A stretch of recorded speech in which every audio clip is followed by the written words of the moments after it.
નમસ્કાર, Gujarat ફર્સ્ટના social media પ્લેટફોર્મમાં આપનું સ્વાગત છે. હું છું આપની સાથે વિકાસ મકવાણા. તો મિડલ ઈસ્ટમાં જે યુદ્ધ ચાલી રહ્યું છે, 28 ફેબ્રુઆરીથી યુદ્ધની શરૂઆત થઈ અને ડે 1થી સૌ કોઈ કહેતા હતા કે જો યુદ્ધ આગળ વધ્યું તો પછી દુનિયાભરમાં મંદી જેવો માહોલ સર્જાઈ શકે છે. અને આપણે ભારતમાં જોઈ રહ્યા છે કે છેલ્લા 24થી 48 કલાકમાં 3 મોટા ઝટકા દેશની જનતાને મળ્યા છે. એ છે, પહેલાં દૂધના ભાવમાં વધારો થયો, પછી પેટ્રોલ ડીઝલના ભાવમાં વધારો થયો, સીએનજીના ભાવમાં પણ વધારો થયો છે. અને જ્યારે પેટ્રોલ ડીઝલના ભાવ વધે છે, તમને ખબર છે ટ્રાન્સપોર્ટેશનનો ખર્ચ વધી જાય અને જેટલી પણ વસ્તુઓ એ તમારા સુધી આવી રહી છે એ તમામ ચીજ વસ્તુઓના ભાવ ધીમે ધીમે વધવા લાગે છે અને એની સીધી જ અસર આખા અર્થતંત્ર પર પડતી હોય છે. એનું મુખ્ય કારણ એ છે કે ભલે અત્યારે કથિત રીતે શાંતિ છે, સીઝ ફાયર છે, પણ સ્ટ્રેટ ઓફ હોર્મુઝ અત્યારે બંધ છે ને આપણે ભારત 88% આપણી જે પેટ્રોલ ડીઝલની ગેસની આયાત કરીએ છીએ ત્યાંથી થાય છે. ઓવરઓલ આપણે બધાથી મંગાવીએ છીએ વિશ્વભરમાંથી, અને જો એ સપ્લાય ચેન ઠપ થઈ જાય તો પછી ભારતમાં રહેલો જે જથ્થો છે, જ્યાં સુધી સ્ટ્રેટેજિક જથ્થો, રિઝર્વ જથ્થો છે ત્યાં સુધી કોઈ વાંધો નથી, પણ ધીમે ધીમે એ જથ્થો ઘટવા લાગ્યો. પેટ્રોલિયમ કંપનીએ કહ્યું કે અમે દરરોજ 1000 કરોડનું નુકસાન કરીએ છીએ. મહિનાનો એ આંકડો 30,000 કરોડ સુધી જાય છે. અને એટલા માટે જ આજે સમાચાર આવ્યા કે ભારતમાં પેટ્રોલ ડીઝલના ભાવ વધી ગયા છે. 3 રૂપિયાનો ભાવ વધારો કરવામાં આવ્યો. સીએનજીના ભાવમાં પણ વધારો થયો છે. દૂધના ભાવ ઓલરેડી વધી જ ગયા છે. એટલા માટે જ પ્રધાનમંત્રી મોદી દરેક પ્લેટફોર્મ પર અપીલ કરે છે કે તમે પેટ્રોલ ડીઝલ એની તમે ઉપયોગ ઓછો કરો, કાર પુલિંગ કરો, ઈંધણ બચાવો, વર્ક ફ્રોમ હોમ કરો, સોનું ન ખરીદો, તેલ ઓછું ખાઓ. ખેડૂતોને પણ વિનંતી કરી કે ભાઈ તમે પ્રાકૃતિક ખેતી તરફ વળો, કારણ કે આપણે ફર્ટિલાઇઝર પણ મંગાવીએ છીએ. ઘણી બધી અપીલ થઈ રહી છે ને એના પર અમલીકરણની શરૂઆત પણ આપણે થઈ એ જોવા પણ આપણને મળી. વર્ક ફ્રોમ હોમ કલ્ચર વિશે જોરશોરથી ચર્ચા થઈ રહી છે. ભલે કોઈ વાયરસ ન હોય, પણ સ્થિતિ એવી છે કે આપણે એ વિદેશી હુંડિયામણ બચાવવાનું છે, બચત કરવાની છે, કરકસર કરવાની છે. હવે નજર છે કે યુદ્ધ ક્યારે પૂર્ણ થશે. છેલ્લા 24 કલાકમાં આ યુદ્ધના ડાયનેમિક્સ પણ ખૂબ બદલાયા છે. તમે જોયું કે ચાઇનામાં શી જિનપિંગ અને ટ્રમ્પ વચ્ચે મુલાકાત થઈ, ત્યાંથી કદાચ લાગતું હતું કે કોઈ ઈરાન પર પ્રેશર બનશે, પણ ઈરાન પર કોઈ પ્રેશર બનતું જોવા નથી મળતું. હું જે ડાયનેમિક્સની વાત કરી રહ્યો તો એક ચર્ચા ભારતમાં પણ, સૌ કોઈની નજર ભારત પર હતી, કારણ કે ભારતમાં આવ્યા હતા ઈરાનના વિદેશ મંત્રી બ્રિક્સ સમિટમાં ભાગ લેવા માટે, અને જોગાનો જોગ યુએઈના વિદેશ મંત્રી પણ ત્યાં હતા. તમને પણ ખબર છે કે ઈરાન અને યુએઈ એ બંને હવે આમને સામને ખુલીને આવી ગયા છે. અત્યાર સુધી તો બેકડોર એકબીજા પર આક્ષેપ થતા હતા, પણ જ્યારે બેન્જામિન નેતન્યાહુ તરફથી ખુલાસો કરવામાં આવ્યો કે હા, હું ચાલુ યુદ્ધ દરમિયાન યુએઈ ગયો હતો અને યુએઈને મદદ પણ કરી હતી, અને આજે તો કેવી રીતે યુએઈ ખુલાસો કર્યો છે યુએઈ તરફથી, ઈરાને કહ્યું છે કે અમારી પાસે પૂરતા ડોક્યુમેન્ટ છે કે યુએઈ જ આમાં પ્રોક્સી તરીકે કામગીરી કરી રહ્યું હતું. એ તમામ વિશે આપણે જણાવીશું કે આખરે અબ્બાસ અરાક્ચી, ઈરાનના વિદેશ મંત્રીએ ભારતની ધરતી પર આવીને યુએઈને લઈ શું કહ્યું છે, સ્ટેટ ઓફ હોર્મુઝને લઈ શું કહ્યું છે, ભારત માટે શું કહ્યું છે,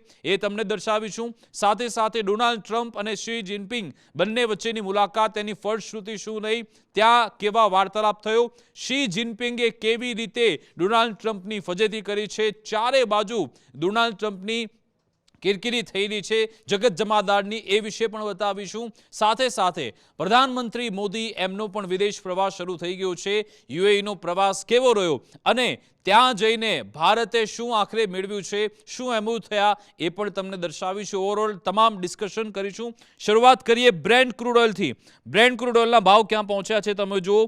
ગઈકાલે 106 હતા, આજે $108 પ્રતિ બેરલ બ્રેન્ટ ક્રૂડ ઓઇલનો ભાવ વધી ગયો છે, અને એટલા માટે જ આજે પેટ્રોલ ડીઝલના ભાવ વધારવામાં આવ્યા છે. અને એની અસર તમે જુઓ કે હવે લોકો જે નિવેદન આપી રહ્યા છે એના પરથી પણ આપણને જોવા મળે છે કે લોકો હવે થોડા ચિંતામાં છે. પણ આ જો યુદ્ધ આ લાંબુ ચાલ્યું તો પછી ઓર આવા ઝટકા, આવા શોક માટે તૈયાર રહેવું પડશે, એ કન્ફર્મ છે. પેટ્રોલ ડીઝલના ભાવ જે વધ્યા છે એના વિશે આપણે વાત કરી લઈએ. તમે જો ગુજરાત ફર્સ્ટનું એકાઉન્ટ પર તમે ફોલો કરી શકો છો એક્સ પર. દેશભરમાં પેટ્રોલ ડીઝલના ભાવમાં જે વધારો થયો છે, નવો ભાવ હવે શું છે. 97.43 અને જૂનો ભાવ હતો 2.99 એટલે કે ટોટલ 3 રૂપિયાનો પ્રતિ લીટર વધારો કરવામાં આવ્યો છે અને ડીઝલમાં પણ આ રીતે જ 3 રૂપિયાનો વધારો કરવામાં આવ્યો છે. અને આ તો અમદાવાદની વાત કરી. મુંબઈ જેવા શહેરોમાં તો પેટ્રોલનો ભાવ 100 રૂપિયાને પાર પણ પહોંચી ગયો છે. એટલા માટે હવે ઈવી પર ખાસ ભાર મુકાઈ રહ્યો છે. આપણે ગુજરાતમાં પણ જોયું કે હવે મંત્રીઓ પણ જે ઈવી સ્કૂટર છે લઈને પણ એ ત્યાં પહોંચ્યા હતા પોતાની ઓફિસે અથવા તો ગાંધીનગરમાં અલગ અલગ કાર્યક્રમમાં. અને હવે એ ચર્ચા થઈ રહી છે કે આખરે ઈરાન અને અમેરિકા વચ્ચે જે આ મડાગાંઠ સર્જાઈ છે આખરે ક્યારે ઉકેલાશે? શું યુદ્ધ પૂરું થશે કે કેમ? અત્યારે એવું લાગતું નથી, કારણ કે જે મેસેજ આવ્યો છે, મેં તમને કહ્યું કે ઈરાનના વિદેશ મંત્રી છે અબ્બાસ અરાકચી કે જે બ્રિક્સ સંમેલનમાં ભાગ લેવા માટે ભારત આવ્યા હતા. દિલ્હીમાં મંડપમ એક કાર્યક્રમ હતો. એ અંતર્ગત આજે એમણે પ્રેસ કોન્ફરન્સ કરી. એમણે શું કહ્યું? એમના તરફથી ખુલીને કહેવામાં આવ્યું છે, નાઉ after 40 days of war, when the US become hopeless of achieving any goal in their aggression against Iran. 40 દિવસના યુદ્ધમાં ઈરાને અમેરિકાને સબક શીખવ્યો છે. અમેરિકાએ કશું મેળવ્યું નથી અને એ લોકોએ જ પછી નેગોશિએશન ઓફર કર્યું. We have no trust in Americans. આ ખૂબ મહત્વની વાત કરી છે ઈરાને કે અમને અમેરિકન લોકો પર કોઈ ભરોસો નથી. This is the main obstacle in the way of any diplomatic effort. એટલે કે સૌથી મોટો અવરોધ અમેરિકન છે, કારણ કે એ લોકો પર ભરોસો કરી શકે એમ નથી. કારણ કે 2 વાર એવું થયું કે ચાલુ ડિસ્કશન દરમિયાન, ચાલુ નેગોશિએશન દરમિયાન અમેરિકાએ ઈરાન પર એટેક કર્યો. ભારતની ધરતી પર રહીને એમણે નિવેદન આપ્યું છે કે અમને અમેરિકા પર ભરોસો નથી. કોઈ એક મજબૂત નેગોશિએશન કરનાર અથવા તો મીડિયેશન આમાં માટે કોઈ આગળ આવે એ વિશે એમણે એક સંકેત આપ્યો છે. ભારતની પણ ખૂબ ચર્ચા થઈ રહી છે અને 2 એવા દેશો છે કે એમણે પિચ કર્યું છે કે ભારત આમાં મીડિયેશનની ભૂમિકા ભજવે એ જરૂરી છે. એ પણ તમને આગળ બતાવીશું. પણ આ રીતે કહેવામાં આવ્યું, we have every reason not to trust Americans while they have no reason not to trust. એટલે અમારી જોડે ઘણા બધા કારણ છે કે અમે અમેરિકા પર ભરોસો નથી કરતા, પણ અમેરિકા પાસે એક પણ એવું કારણ નથી, કારણ કે અમે આખી પરિસ્થિતિમાં એક મેચ્યોરલી દેશ તરીકે અમે અમારી ભૂમિકા ભજવી છે.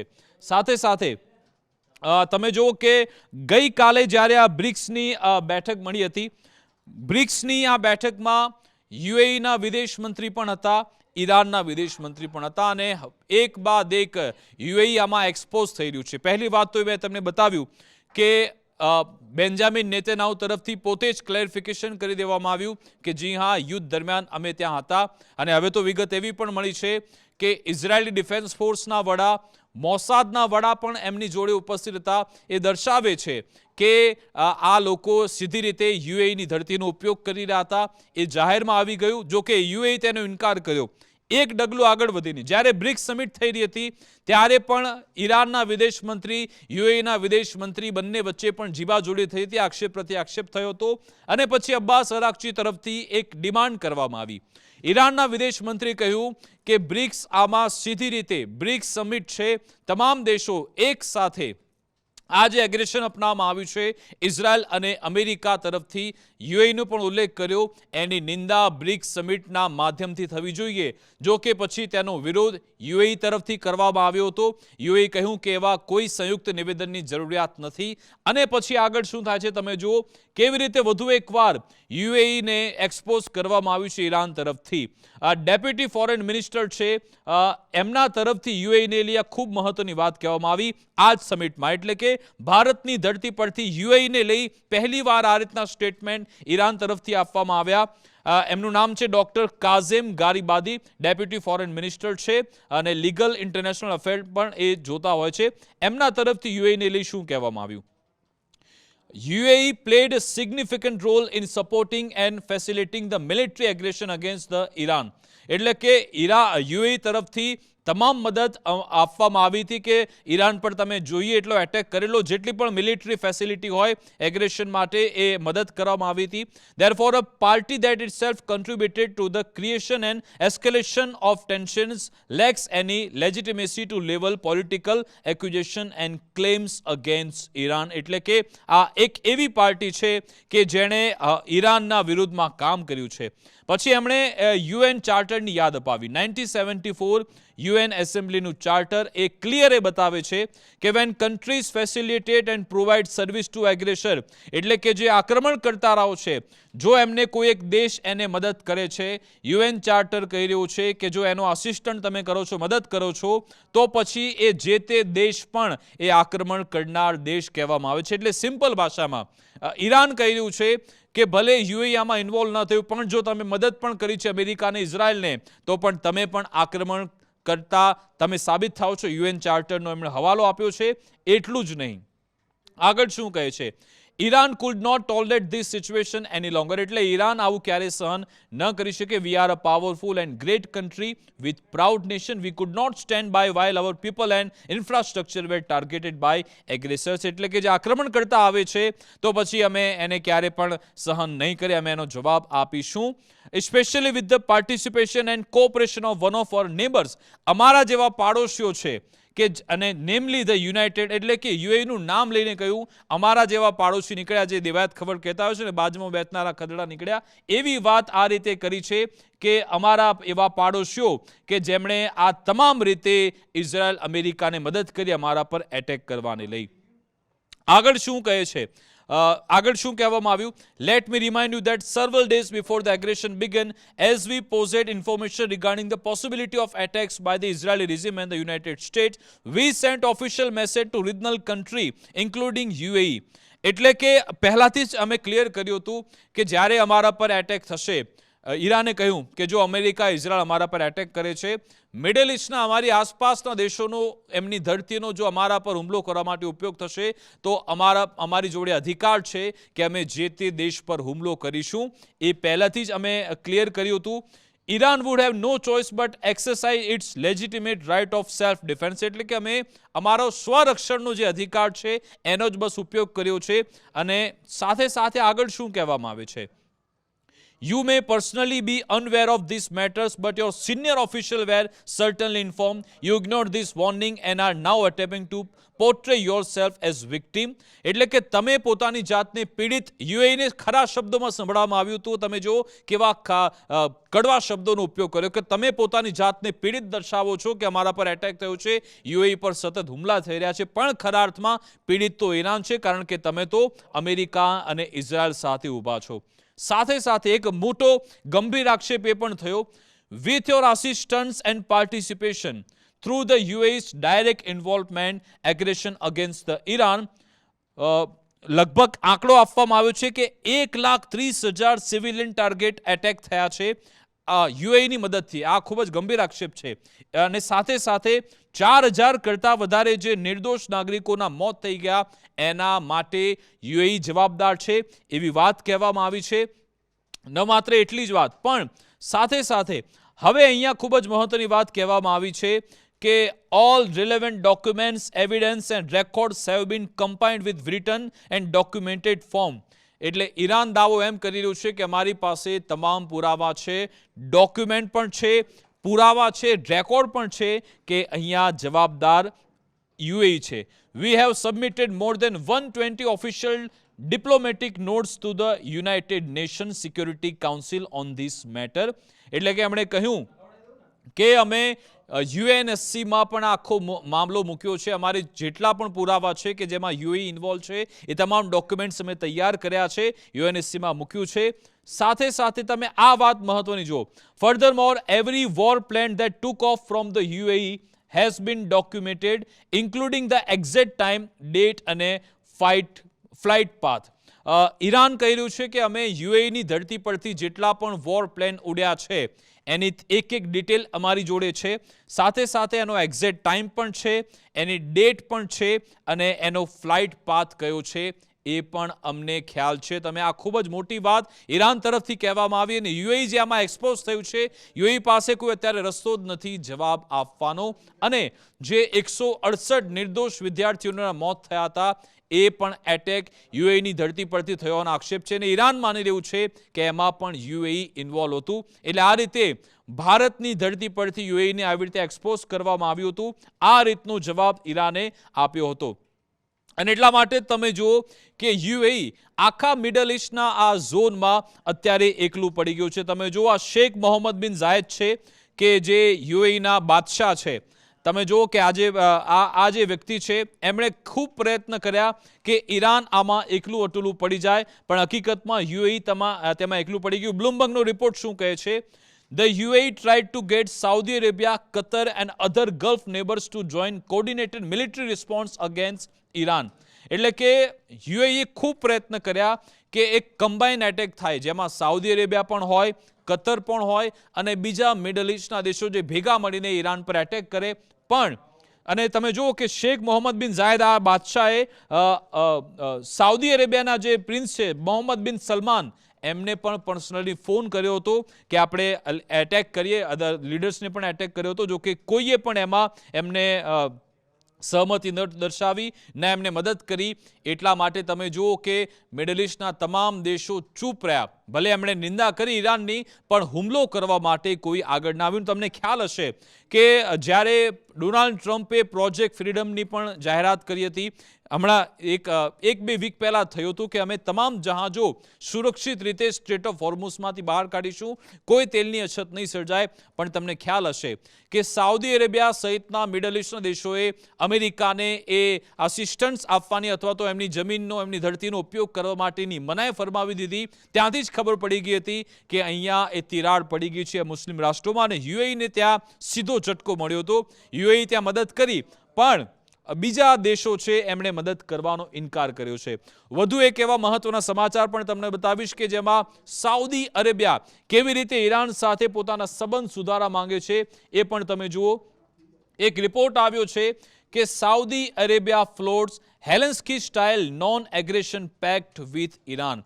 એટલે કે સાઉદી અરેબિયા એક એવો પેક્ટ ઈરાન સાથે કરવા માંગે છે કે ભાઈ હવે કોઈ એટેક નહીં, કોઈ માથાકૂટ નહીં, બધું શાંત થઈ જાય. જ્યારે યુદ્ધ પતશે ત્યારે વધુ એક પેક્ટ કરવામાં આવશે. According to the financial times, Saudi Arabia has discussed the idea of the regional non-aggression pact between Iran and other West Asian states as a part of talks with allies on how to manage tension once the US-Israeli war Iran comes to an end. અને તમે જુઓ કે Riyadh કે જેની રાજધાની છે, Helsinki Accords as possible model viewing at a framework that could provide an Iran an assurance against future attacks. એટલે કે ઈરાન પાસેથી સાઉદી અરેબિયા એક એશ્યોરન્સ ઈચ્છે છે કે ભાઈ હવે કોઈ આપણે બંને શાંતિથી રહીશું, કોઈ એટેક નહીં થાય. એટલે અહીંયા પણ યુએઈને જાકારો મળી રહ્યો છે. તમે જુઓ સાઉદી અરેબિયા યુએઈ વર્ષોથી લડતા રહ્યા છે આમને સામને, પ્રોક્સી વોર કહો કે ભાઈ કોલ્ડ વોર કહો, અને હવે તમે જુઓ કે સાઉદી અરેબિયા ઈરાનની સાથે વાટાઘાટો કરવા માટે રેડી થઈ ગયું છે. ત્યાં પણ યુએઈને સેટબેક મળ્યું છે. આજે અબ્બાસ અરાકચી જે ઈરાનના વિદેશ મંત્રી છે, એમના તરફથી પ્રેસ કોન્ફરન્સ કરવામાં આવી અને એમને સવાલ પૂછવામાં આવ્યો હતો ડોનાલ્ડ ટ્રમ્પના નિવેદન પર. હું એના પર પણ આવીશ. તમે જુઓ કે જ્યારે ડોનાલ્ડ ટ્રમ્પ અને શી જિનપિંગ આ બંનેની જ્યારે મુલાકાત થઈ હતી, ત્યારે એક સંયુક્ત જે નિવેદન આપવામાં આવ્યું, એના વિશે વાત કરું તો ટ્રમ્પે શું કહ્યું? ટ્રમ્પ કહી રહ્યા છે, we made some fantastic trade deals great for both countries. ખૂબ વખાણ કર્યા, he is a great man, I respect. We have settled lot of problems that lot of people would not have been able to settle. એટલે કે અમે ઘણી બધી એવી સમસ્યાનું સમાધાન લાવ્યા જે બાકીના કોઈ લોકો લાવી શક્યા નથી. We discussed Iran and want that crisis to end. We don't want them have to nuclear weapon and want the strait open. એટલે કે કહી રહ્યા છે કે અમે ચાઇના સાથે આ વાતચીત કરી છે અને સ્ટેટ ઓફ હોર્મુઝને લઈ કે પછી ન્યુક્લિયર વેપનને લઈ ચાઇના પણ સેમ ટેબલ પર છે. હવે એનો જવાબ પણ આપવામાં આવ્યો છે અબ્બાસ અરાકચી તરફથી. એમના તરફથી શું કહેવામાં આવ્યું તમે જુઓ. શું કહી રહ્યા છે અબ્બાસ અરાકચી? આ ખૂબ મહત્વનું સ્ટેટમેન્ટ છે ભારતના પરિપ્રેક્ષ્યથી પણ. We share the same opinion. Iran has never wanted nuclear weapons. Iran ક્યારે પણ ન્યુક્લિયર વેપન ઈચ્છતું જ નથી. અને અમે આવી ડીલ 2015માં પણ ઓલરેડી સાઇન કરી હતી, જે ત્યારે ઓબામા હતા અને એ વખતે ડીલ કરવામાં આવી હતી. We have peaceful nuclear program and we have always been ready to build confidence that this program is peaceful and will remain peaceful. State of Hormuz ને લઈ શું કહી રહ્યા છે? This is also our wish that it will be fully reopened. અમે પણ ઈચ્છી રહ્યા છે કે સ્ટેટ ઓફ હોર્મુઝ ફુલ્લી ઓપન થઈ જાય. As far as we are concerned, the Strait of Hormuz is open and all vessels can pass except the vessels of those countries that are fighting with us. ફરી એકવાર ઈરાને કહ્યું છે ભારતમાં રહીને જ કે અમે તમામ એ વેસલ તમામ શિપ ત્યાંથી આરામથી નીકળી રહ્યા છે, એ જ શિપને મંજૂરી નથી કે જે અમારી સામે લડી રહ્યા છે, અમારી સામે યુદ્ધ કરી રહ્યા છે. The strait is located in territorial water of Iran and Oman. તો જે સ્ટેટ ઓફ હોર્મુઝ છે એનું જે લોકેશન છે એ ઓમાન અને ઈરાન એ બંને જે દેશો છે એની ટેરિટોરિયલમાં છે, એટલે અમે બંને એને શેર કરીશું. Everything should be manage by Iran and Oman, એટલે કે તમે કન્ફર્મ જુઓ આવનારા સમયમાં ઈરાન અને ઓમાન એ બંને જે સ્ટેટ ઓફ હોર્મુઝને એને સંચાલન કરશે, એને ચલાવશે, એ રીતનો સંકેત પણ એમના તરફથી આપવામાં આવ્યો. અને હવે યુએઈની વાત કરું, યુએઈ તરફથી એક મોટો ગેમ પ્લાન બનાવવામાં આવ્યો છે, કારણ કે એમણે જોયું યુએઈ ઓલરેડી ઓપેકમાંથી બહાર થઈ ગયું છે. ઓપેક એવા દેશોનું સમૂહ છે કે જે નક્કી કરે છે કે ભાઈ કેટલું પ્રોડક્શન કરવું, કેટલું રાખવું, તેના તેલના ભાવ શું રહેશે. જો કે એમાંથી ઓપેક બહાર નીકળી જતા યુએઈ ઓપેકમાંથી બહાર નીકળી જતા યુએઈને સત્તા છે કે તમે ગમે એટલું પ્રોડક્શન પણ કરી શકો અને ગમે એટલા ભાવે તમે જેટલું જોઈએ એટલું વેચી શકો. પણ સ્ટેટ ઓફ હોર્મુઝને લઈ હવે યુએઈ એક વિચારણા કરી રહ્યું છે, અને એ છે The UAE is preparing to launch oil pipeline in 2027 that will bypass to the Strait of Hormuz. તમે જુઓ આ મેપ છે, અહીંયા છે યુએઈ, અને જો તમારે પહેલાં એવું થતું હતું કે તમામ જહાજો સ્ટ્રેટ ઓફ હોર્મુઝમાંથી પસાર થાય, પણ કેમ કે હવે અહીંયા ચોકઅપ કરેલું છે ઈરાન તરફથી, એટલે અહીંયાથી તો યુએઈ પોતાના જહાજો આરામથી ન નીકાળી શકે. અને અહીંયા આ મેપ જુઓ તમે, આ જે ઓરેન્જ કલરની લાઈન છે આ ઓઇલ પાઇપલાઇન બનાવવાની વિચારણા યુએઈ કરી રહ્યું છે, જે એના એન્ડથી શરૂ થાય છે અને ઓમાનની બોર્ડર સુધી તે પહોંચી જાય છે આરામથી. ઓમાનના પાણીમાંથી તે અહીંયાથી અરેબિયન સી અને ભારત દેશ સુધી તે બાકીના જે કન્ટ્રીઓ છે, દેશ છે, ત્યાં સુધી આરામથી યુએઈ પોતાનું તેલ વેચી શકે. એ માટે ઓઇલ પાઇપલાઇનની ચર્ચા થઈ રહી છે, જે સીધી રીતે તમે જો સ્ટેટ ઓફ હોર્મુઝ વચ્ચે આવતું જ નથી, ડાયરેક્ટ એમના દેશમાંથી બીજી જગ્યાએ એ ટ્રાન્સપોર્ટ કરી શકે છે, એવો પ્લાન યુએઈ તરફથી પણ બનાવવામાં આવ્યો છે. હવે આવી જઈએ ચાઇના અને અમેરિકા. ડોનાલ્ડ ટ્રમ્પ અને શી જિનપિંગ વચ્ચે જે મુલાકાત થઈ એમાં સીધી રીતે ચાઇના જિનપિંગ આમાં ડોમિનન્સ ધરાવતા જોવા મળ્યા. અને તમે જોયું કે તાઇવાન વિશે પહેલાથી જ ડોનાલ્ડ ટ્રમ્પને ચૂપ કરી દેવામાં આવ્યા હતા કે ભાઈ એક પણ શબ્દ તમારે તાઇવાન વિશે બોલવાનો નથી, અને ટ્રમ્પે પણ બરાબરનું એમનું અનુકરણ કર્યું. ટ્રમ્પે કહ્યું કે ભાઈ બરાબર, આપણે કોઈ એક શબ્દ બોલીશું નહીં. ત્યાંના પત્રકારોએ પણ સવાલ પૂછ્યો ટ્રમ્પને કે સાહેબ તાઇવાન વિશે શું વાત થઈ. ડોનાલ્ડ ટ્રમ્પ એકદમ ચૂપ હતા. જ્યારે તેમને તમે જોયું છે કે ભારત પાકિસ્તાનની વાત કરતા હોય છે, આટલા ફાઇટર પ્લેન તૂટ્યા, અને ત્યાં તમે જુઓ કેવા મીંદડી બની ગયા હતા. ટ્રમ્પ એક શબ્દ પણ તાઇવાન વિશે ન બોલી શક્યા. એટલું જ નહીં, ડોનાલ્ડ ટ્રમ્પને જે સંભળાવવામાં આવ્યું ઓન ફેસ, એની પુષ્ટિ પોતે ટ્રમ્પે કરી નાખી. જ્યારે જિનપિંગે એમણે કહ્યું કે અમેરિકા એક ડિક્લાઇંગ નેશન છે, અમેરિકા એક બરબાદ થઈ રહ્યું એવું એ દેશ છે, એના પર ડોનાલ્ડ ટ્રમ્પ પોતે જવાબ શું આપે છે તમે જુઓ. ડોનાલ્ડ ટ્રમ્પે એક મોટો ફકરો લખી નાખ્યો, અને ટ્રમ્પ કહી રહ્યા છે when President Xi એટલે Jinping very elegantly referred to the United States as perhaps being a declining nation, he is referring to the tremendous damage we suffered during the 4 years of sleepy Joe Biden.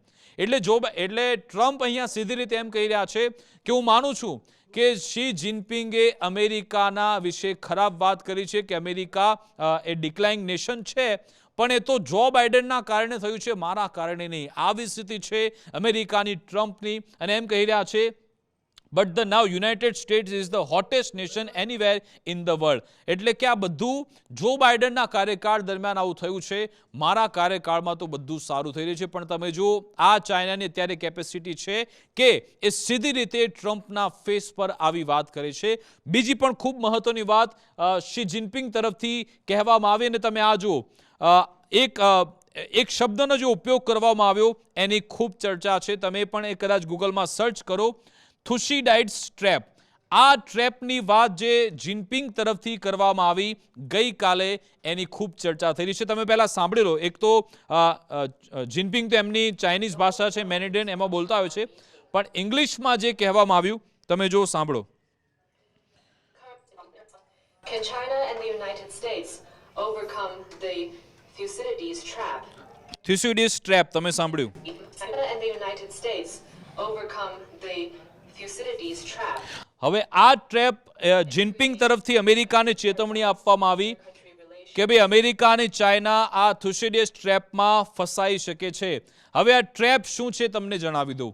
આ વ્યક્તિ છે થુસીડિયસ કે જે ખૂબ જ famous general હતા અને લગભગ 2000 વર્ષો પહેલાં 5મી સેન્ચુરી BCની વાત કરી રહ્યું છું અને જે તે સમયે જ્યારે સ્પાર્ટન્સ અને એથન્સ લડી રહ્યા હતા એ સમયગાળા દરમિયાન થુસીડિયસ એક સિદ્ધાંત આપ્યો હતો. એમણે કહ્યું હતું કે જ્યારે બે દેશ એમાંથી એક દેશ એવો હોય કે જે ઓલરેડી એસ્ટાબ્લિશ પાવર છે, કે જે એ પ્રસ્થાપિત થઈ ગયો છે કે ભાઈ આ મેઇન પાવર છે, મેઇન શક્તિ છે, એની સામે બીજો એક એવો દેશ છે કે જે ઇમર્જિંગ પાવર છે, કે જે હવે મહાસત્તા એ પાવર લેવા જઈ રહ્યું છે અને જો એવું થાય તો પછી એ બંને વચ્ચે જો યુદ્ધ થઈ શકે છે, જો બંને આમને સામને આવે તો એને આ થુસીડિયસ ટ્રેપ કહેવામાં આવે છે.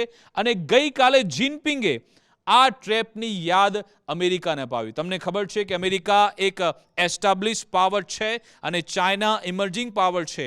ટ્રમ્પે આ ટ્રેપની યાદ અપાવી કે જે પોલિટિકલ સાયન્ટિસ્ટ તેનો ઉપયોગ કરતા હોય છે. એમણે કહ્યું, જિનપિંગે અમે ડોનાલ્ડ ટ્રમ્પના ફેસ પર કે જો આ રીતનું ટ્રેપમાં જો યુદ્ધ થયું અમેરિકા અને ચાઇના વિશે તો તબાહ થઈ જશે અમેરિકા. આ ટ્રેપ આપણે એમાં ન ફસાવવું જોઈએ એવી સલાહ શી જિનપિંગ તરફથી અમેરિકાને આપવામાં આવી. Xi Jinping is signaling that China is the new leader of the free world, and what's remarkable is unlike the US, China achieved this without dropping bombs, waging endless war or spending $1 trillion a year on its military. એટલે કે Jinping અહીંયા સંકેત આપી રહ્યા છે કે China એક નવું લીડર છે. સાથે સાથે અમે ચાઇના જે આ પદ સંભાળ્યું છે એ કોઈના પર બોમ્બ ફેંકીને નહીં કે ના મિલિટરી પર હજારો કરોડો રૂપિયા ખર્ચ્યા વગર ચાઇનાએ આ પદ મેળવ્યું છે. અને અમેરિકાને પણ ચેતવણી આપી કે ભાઈ દૂર રહેજો, જો તમે ગુસ્તાખી કરી તો આ ટ્રેપમાં ફસાશો અને અંતે અહીંયા તમારી જ હાર થશે એવી વાત પણ જિનપિંગે તેમને યાદ અપાવી હતી. હવે વાત કરી દઈએ પ્રધાનમંત્રી મોદી. એમનો પણ 5 દેશોનો પ્રવાસ શરૂ થયો છે. તમે જુઓ, પ્રધાનમંત્રી મોદી આજે UAE પહોંચ્યા હતા અને જેવા પ્રધાનમંત્રી UAE પહોંચ્યા, UAEના બાદશાહ છે શેખ મોહમ્મદ બિન ઝાયદ, એ પણ તેમને રિસીવ કરવા માટે અબુધાબી એરપોર્ટ પહોંચ્યા હતા. તમે જો એની તસવીરો, બંને એકબીજાને ગળે મળ્યા હતા અને બંને વચ્ચેની તમે કેમિસ્ટ્રી પણ જોઈ શકો છો. ભારત અને UAEના સંબંધ ખૂબ સારા છે. ઘણા લાંબા સમયથી આપણે કોઓપરેશન થઈ રહ્યું છે. તમે જો પ્રધાનમંત્રી જ્યારે પહોંચ્યા, ગાર્ડ ઓફ ઓનર PMને આપવામાં આવ્યું હતું અને બંને દેશ વચ્ચે MOU પણ થયા છે.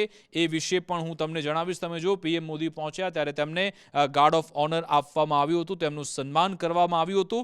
જે ટૂંકી મુલાકાત થઈ છે પ્રધાનમંત્રી મોદી અને UAEના બાદશાહ એની વચ્ચે, ત્યાં PMએ શું નિવેદન આપ્યું એ જાણવું પણ ખૂબ જરૂરી છે અને ભારત UAE વચ્ચે શું MOU થયા એ જાણવું પણ ખૂબ જરૂરી છે. એ પહેલા પ્રધાનમંત્રી મોદી જ્યારે અહીંયા પહોંચ્યા એની તસવીરો પણ આપણે જોઈ લઈએ. તમે જો આ તસવીરો છે. પ્રધાનમંત્રી મોદીએ કહ્યું કે the visit to the United Arab Emirates was brief yet extraordinarily fruitful. Where in-depth discussion were held with my brother, His Highness Sheikh Mohammed bin Zayed Al Nahyan, on ways to deepen the comprehensive strategic partnership between India and the UAE. Bharat અને UAEના સંબંધો ઓર મજબૂત કરવા માટે અમે પ્રયત્ન કર્યો છે અને આ દોસ્તી આગળ પણ ચાલતી રહેશે. બંને સાથે મળીને આપણે ગોલ એચીવ કરતા રહીશું એવી વાત પણ PM તરફથી કરવામાં આવી હતી. આની તસવીરો છે. તમે જો બંને વચ્ચે જ્યારે વાતચીત થઈ હતી, પ્રેસ કોન્ફરન્સ થઈ હતી, ત્યાંની પણ આ તસવીરો છે. અલગ અલગ તસવીરો જ્યારે પ્રધાનમંત્રી મોદીનું સન્માન પણ થયું હતું. આ તમામ એ તસવીરો તમે જોઈ. હવે તમને બતાવી દઉં કે આખરે ભારત અને UAE વચ્ચે શું MOU થયા છે, શું મળ્યું. પ્રધાનમંત્રી મોદી જ્યારે UAE પહોંચ્યા, બંને દેશ વચ્ચે જે MOU થયા છે એ વિશેની વિગતો આવી ગઈ છે. તમે જુઓ આઉટકમ શું છે. તો strategic collaboration agreement between Indian Strategic Petroleum Reserve Limited and Abu Dhabi National Oil Company. તો આપણી જે સ્ટ્રેટેજિક રિઝર્વ છે ISPRL અને અબુ ધાબી જે ઓઇલ કંપની છે, બંને વચ્ચે કરાર એ થયો છે કે આપણે એનર્જી સિક્યોરિટી વધારીશું. એનો મતલબ એમ થાય છે કે આપણી જે ઇન્ડિયાની જે સ્ટ્રેટેજિક પેટ્રોલિયમ રિઝર્વ, તમને ખ્યાલ હશે, સરળ શબ્દોમાં કહી દઉં કે બ્રેન્ટ ક્રૂડ ઓઇલના ભાવ સતત વધતા રહ્યા, પણ ભારતમાં એ ભાવ કંટ્રોલમાં હતા. પેટ્રોલ ડીઝલ આજે જેને વધ્યા છે એનું કારણ એ છે કે આપણે સ્ટ્રેટેજિક રિઝર્વ મજબૂત રાખ્યો હતો. હજુ પણ 2 મહિના ચાલે એટલો જથ્થો આપણી જોડે છે, પણ એક તકેદારીના ભાગરૂપે અત્યારે યુદ્ધની પરિસ્થિતિને જોતા આપણે અત્યારે કંટ્રોલમાં રાખીએ છીએ. પણ યુએઈ સાથે કરાર કરવામાં આવ્યા છે કે આપણું સ્ટ્રેટેજિક રિઝર્વ મજબૂત થશે. પોટેન્શિયલ આમાં શું છે કોલોબરેશનમાં? Liquid natural gas LNG and LPG storage facilities in India. એટલે એક એવું કોલોબરેશન થઈ રહ્યું છે કે એલપીજી અને એલએનજી બંનેનું એનો સ્ટોરેજ અહીંયા એની ફેસિલિટી વધતી રહે એ માટેના પ્રયત્નો યુએઈ અને ભારત બંને મળીને કરશે. આ જો બીજું આઉટકમ શું છે? Strategy collaboration on supply of liquefied petroleum gas. LPG છે સપ્લાય, એનો પણ એલપીજી સપ્લાય વધે એ માટેના પણ પ્રયત્નો થશે. એનર્જી સિક્યોરિટી બૂસ્ટ થશે.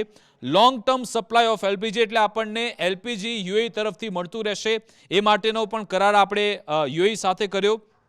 Economic stability and long term strategic energy partnership આ પણ આપણે યુએઈ સાથે કરી છે. એટલે તમે જુઓ, પેટ્રોલ હોય, ડીઝલ હોય, ક્રૂડ ઓઇલ કે પછી એલપીજી, એલએનજી, તમામ ક્ષેત્રમાં ભારત અત્યારે એમઓયુ કરી રહ્યું છે. ત્રીજું આઉટકમ શું છે? તો એક એવી ફ્રેમવર્ક તૈયાર કરવામાં આવી છે જે ભારત અને યુએઈ વચ્ચે ડિફેન્સ પાર્ટનરશિપને આગળ વધારે. એમાં શું છે? તો defence industrial collaboration, innovation and sharing of technology, એટલે ભારત અને યુએઈ ટેકનોલોજી ટ્રાન્સફર કરશે એ વાત પણ છે. નેશનલ એન્ડ રિજનલ સિક્યોરિટી, એના પણ યુએઈ અને ભારત બંને આગળ ચાલશે એ વાત પણ કહેવામાં આવી છે. હવે સ્ટેપ 4 શું છે, શું આઉટકમ આવ્યું એ વિશે વાત કરી દઉં. તો arrangement on setting up ship repair cluster, એટલે જેટલા પણ જહાજો છે રિપેરિંગનું જે ક્લસ્ટર તૈયાર થાય વાડીનારમાં થશે. Shipping port and coastal infrastructure જે ભારતમાં તૈયાર થશે એમાં પણ યુએઈ મદદ કરશે. અને જે આંકડો સામે આવ્યો છે $5 બિલિયન, એ એટલું રોકાણ બંને $5 બિલિયન વેપાર છે બંને દેશ કરવાના છે એવી વાત પણ આ મુલાકાતથી આવી છે. એટલે ખૂબ જ ટૂંક જ મુલાકાત હતી પ્રધાનમંત્રી મોદીની. એમાંથી આ 4 જેટલા એમઓયુ ભારત અને યુએઈ વચ્ચે થયા છે. પણ ત્યાં પહોંચીને પ્રધાનમંત્રી મોદીએ ખૂબ જ મહત્વની વાત કરી છે. એમના તરફથી શું કહેવામાં આવ્યું તમે જુઓ. જ્યારે મોહમ્મદ બિન જાયદ અને પ્રધાનમંત્રી મોદી બંને સાથે બેઠા હતા, પીએમએ યુએઈનો પક્ષ લેતા કહ્યું કે યુએઈ પર જે હુમલા થઈ રહ્યા છે એ ક્યારે પણ સ્વીકાર્ય નથી. આપણે ભારતે ફરી એકવાર યુએઈ પર થયેલા એટેકનો વિરોધ કર્યો છે, એની નિંદા કરી છે. શું કહ્યું? The manner in which UAE has been targeted is not acceptable in any form.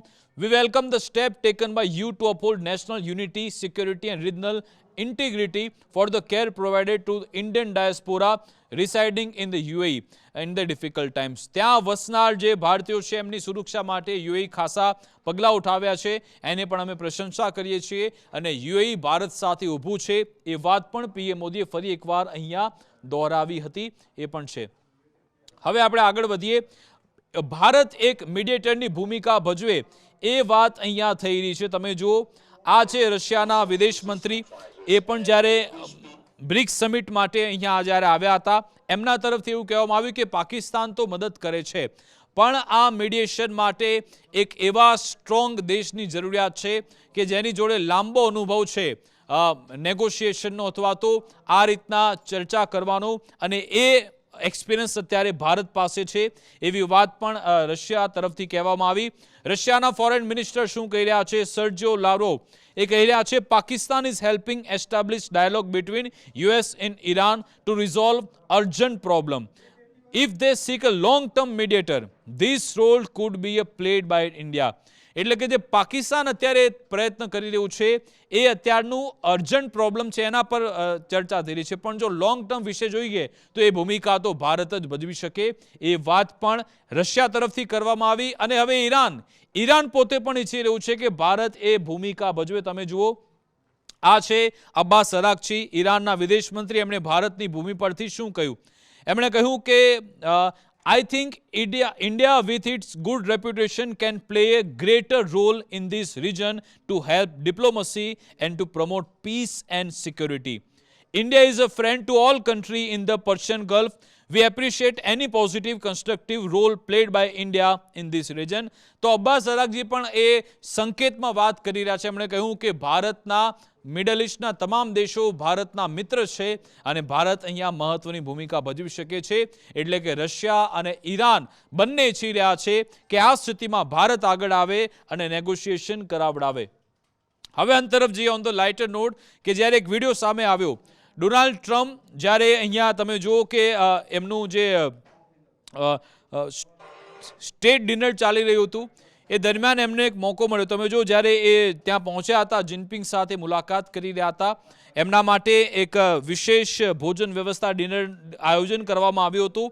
ત્યાં જ્યારે એમને મોકો મળ્યો ડિનર ટેબલ પર કે જિનપિંગ ત્યાંથી જ્યારે નીકળી ગયા તો ડોનાલ્ડ ટ્રમ્પ જિનપિંગની બુક વાંચવા લાગ્યા હતા. તમે જુઓ આ વિડીયો, તમે જોઈ લો કે જેવા જિનપિંગ ટેબલ પરથી ઊભા થાય છે, ડોનાલ્ડ ટ્રમ્પ એ બુકમાંથી વાંચવા લાગે છે.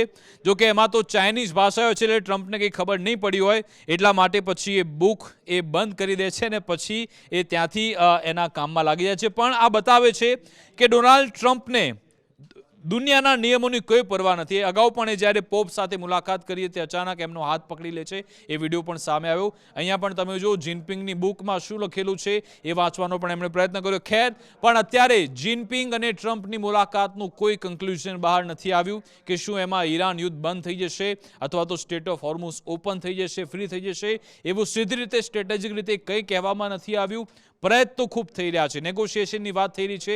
ઈરાન કહી રહ્યું છે કે અમને અમેરિકા પર કોઈ ભરોસો નથી. આમાં એક એવો સ્ટ્રોંગ પાર્ટનર આપણે જોઈએ કે જે બંને વચ્ચે એક સારી ભૂમિકા ભજવી શકે. શું ભારત એ ભૂમિકા ભજવશે કે કેમ, એક મોટો સવાલ છે. શું એ બાબતે ભારત આગળ આવશે?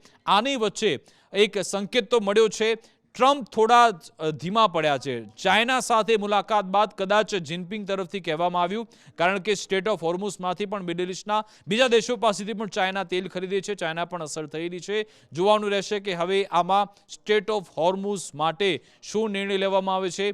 ઇઝરાયલ સતત પ્રયત્ન કરી રહ્યું છે કે વધુ એક યુદ્ધનો રાઉન્ડ થઈ જાય. આ વખત જ્યારે મોકો મળે તો ઈરાનને ખેદાન મેદાન કરી નાખવું છે એવો પ્રયત્ન ઇઝરાયલનો છે. શું એ માટે નવો રાઉન્ડ શરૂ થશે કે પછી અત્યારે જે અજંપા ભરી શાંતિ ચાલી રહી છે એ જ આગળ ચાલતી રહેશે? બધો જ દારોમદાર નેતન્યાહુ તરફ છે.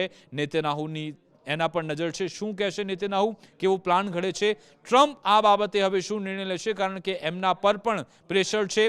અમેરિકામાં એમનો ખૂબ વિરોધ થઈ રહ્યો છે. એમનું એપ્રુવલ રેટિંગ પણ સતત ઘટી રહ્યું છે. ત્યાંના સેનેટર પણ તેમનો વિરોધ કરી રહ્યા છે. ટ્રમ્પ શું નિર્ણય લે છે, ઇઝરાયલ શું નિર્ણય કરે છે, હવે ઈરાન આમાં નમતું જોખે કે કેમ? અને જે મોંઘવારી વધી રહી છે, તમે જુઓ ભારતમાં પણ હવે તેની અસર જોવા મળી છે. યુકે, યુરોપ સહિતના દેશોમાં પણ, ફ્રાન્સમાં, ઇટલીમાં આ બધું આપણને જોવા મળ્યું છે. એક એવો મેસેજ પણ હતો કે આ યુરોપના દેશો તમામ ભેગા મળીને સ્ટેટ ઓફ હોર્મુઝ માટે એક ઓપરેશન ચલાવશે. શું એ માટે હવે તૈયારી થવાની છે કે કેમ? એ તમામ બાબતો અમે આવી રીતે જ ટ્રેક કરતા રહીશું. આ વિશેષ રજૂઆત અંતર્ગત બસ આટલું જ. આપ જોતા રહો ગુજરાત ફર્સ્ટ ન્યૂઝ. નમસ્કાર.